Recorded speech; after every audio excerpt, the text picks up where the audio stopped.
you know what, your second hands, by the time I do the paperwork, you're gone again. Yeah. I would sit there and watch kids selling drugs in front of the cops and be sitting there talking to them. And the kid who gave my daughter the drug that actually killed her, I made it in a national paper that he gave her the pill that actually killed her, and I had to go get my daughter's phone that day. And I went, do you read this article? Yeah. Can we do anything about this? Oh, no. I was like, well, he's a man to give her the drugs. Well, that doesn't matter.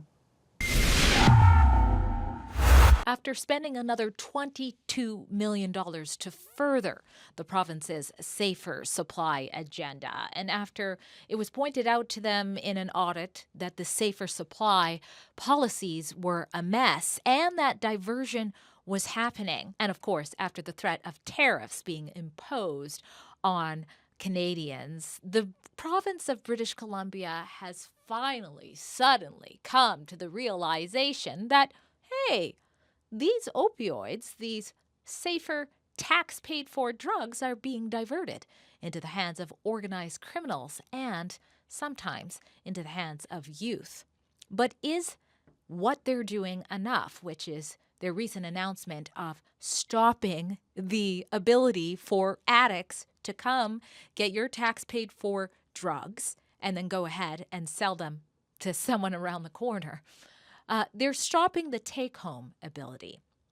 Is that enough? In order to help answer that question, I interview somebody who has been ignored and basically accused of lying this whole time, which is Greg Sword. Some of you may recall him. He's the father of a 14-year-old daughter, Kamilah Sword, who sadly overdosed, and in her system when she died at the young age of 14 was hydromorphone, aka Dilaudid, or Dilly's.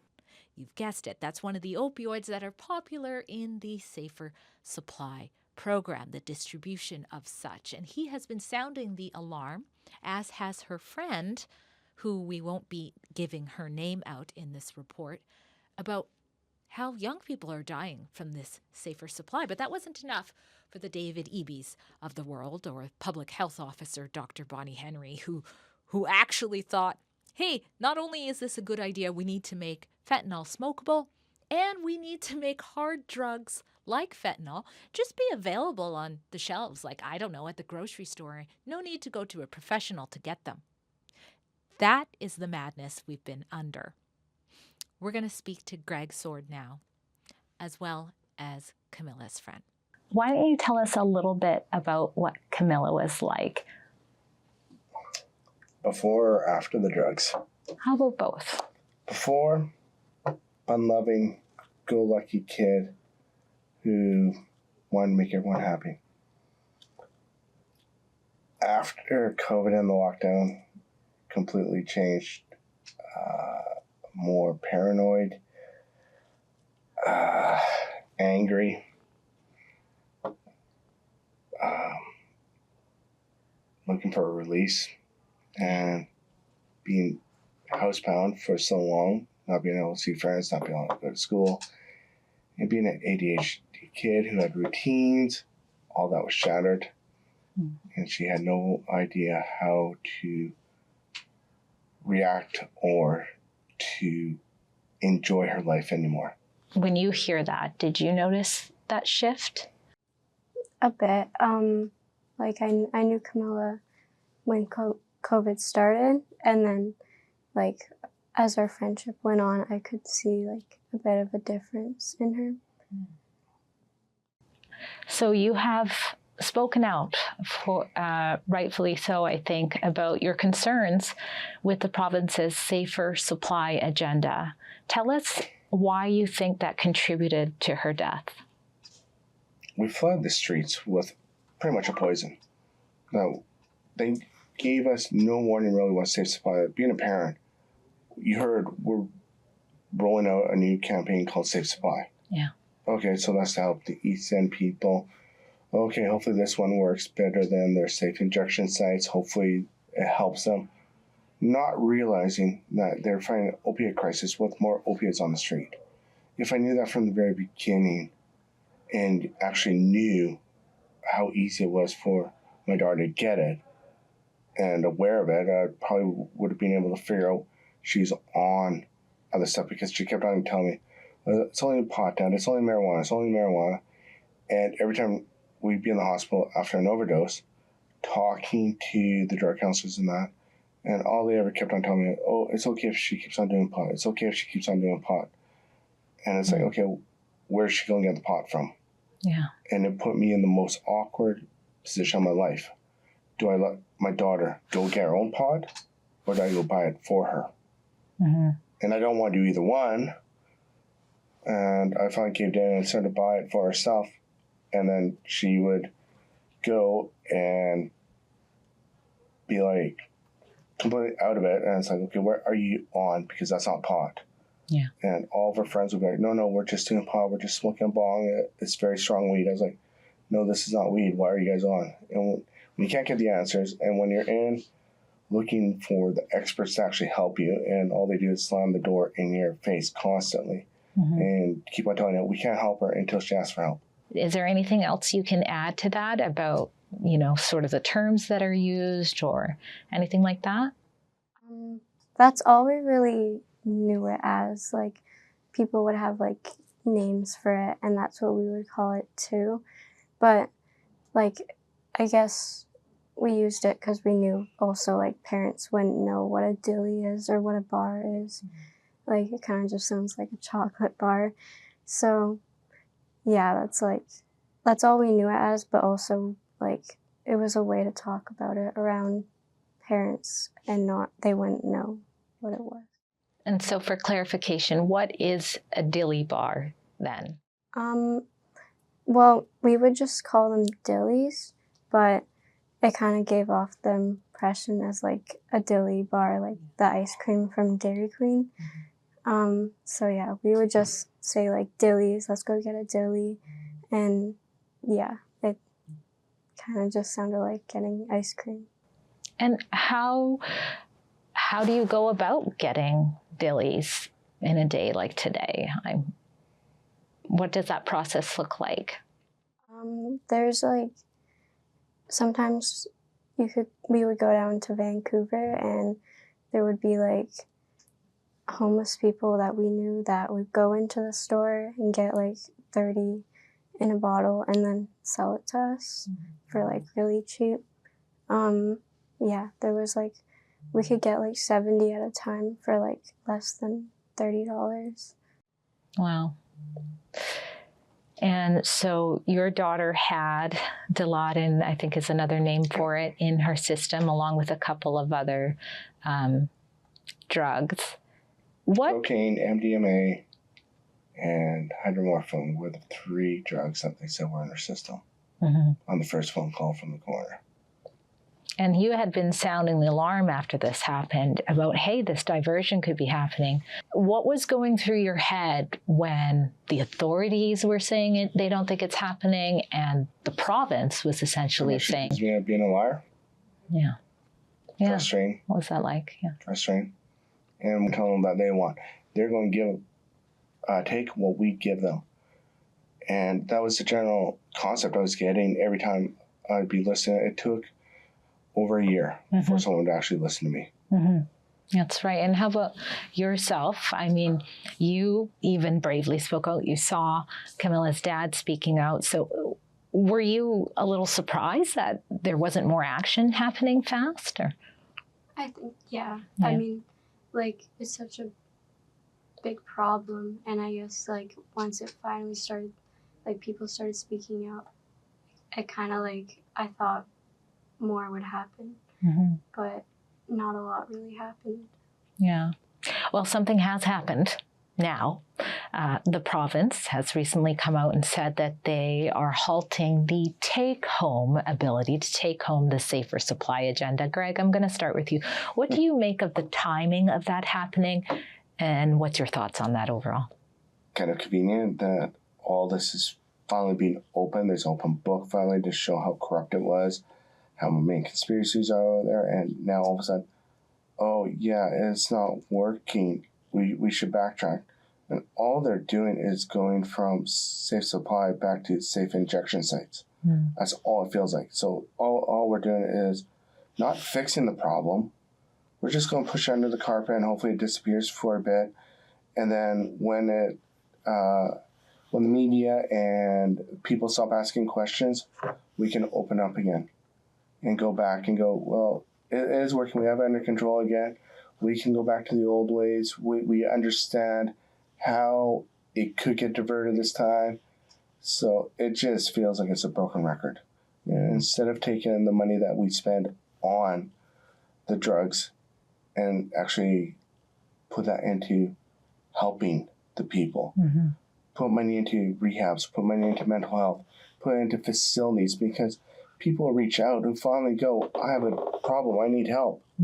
The Conservative Party, some of their MLAs, in particular MLA Eleanor Sturko, has been sounding the alarm on this issue for a while. More recently, there's Aaliyah Warbus talking about the overdoses that have happened in her family, including very young people.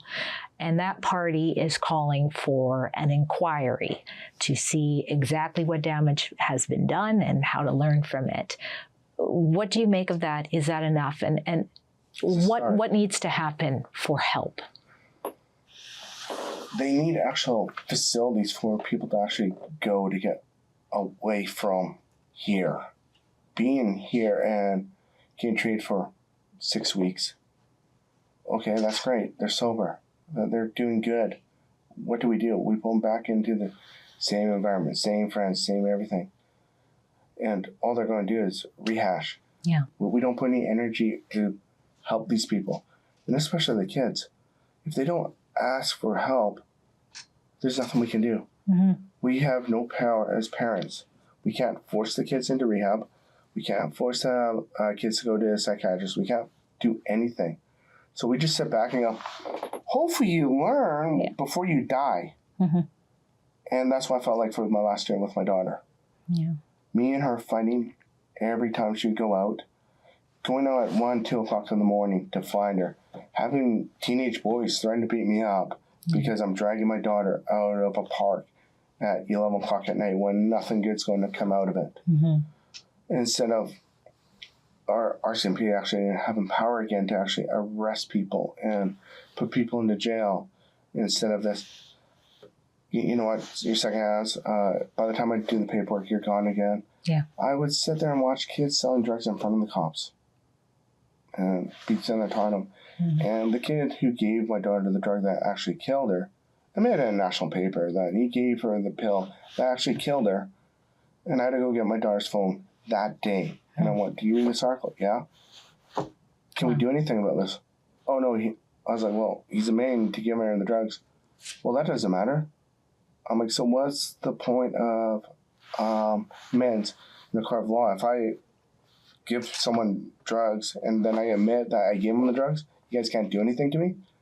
Yeah. Yeah. So we need to fix the entire system. The entire system is so broken. I guess I would like to ask you the same question, but from a youth's perspective. What needs to be done, whether that is in the realm of school or education, or, you know, how can people connect with youth better on this issue? Well, I completely agree with what Greg said. Like, they have to genuinely care. Like, they can't just be in it for the money or just because it's their job and, like, they need a paycheck. Like, they have to actually care for the kid and, like, they actually have to want to help them, because, like, if they don't care, like nothing's gonna happen. Like the kid can tell that they don't care, and like they're just, nothing's gonna change. How common do you think it is for kids in high school to be using these types of drugs, the Dillys? I think extremely common. Like, I know pretty much all of my friends from high school have at least tried them at least once, and most of my friends like ended up getting addicted to them. I think it's really common, and that's just my friends. I think it's really common with like a lot of people in high school and maybe even middle school to find where to get drugs and get addicted to them. Can you tell us a little bit about what you think about that drug? Do they think it's harmful? What goes through their mind? I mean, it's not uncommon for youth to try drugs, but it is less common than, when I was in high school for opioids to be tried by kids as it is now. So what is their belief around Dillies? If it's exactly what it's supposed to be, like, there's a less of a chance for something really harmful to happen. But the thing is, like, it's never what it's supposed to be now. It's always gonna have something else, like fentanyl or cocaine in it, and you never know. But when I first tried them, I believed that it was exactly what it was supposed to be and that it was safe. But afterwards, I found out half the time it wasn't what it was supposed to be, and I was doing something completely different, and I could have died so many times. Yeah. Is there any last words you want to leave? Do you have any message for, I don't know, the David Evies and Bonnie Henrys of the world? Wake up. Stop looking at your bank accounts and actually wake up. This is on your watch. This is your legacy that you have caused. And denying it, instead of going, yes, we opened up a Pandora's box without any safe nets, without knowing what we were releasing on the people. They should actually step forward and try to fix their mistakes that they've made.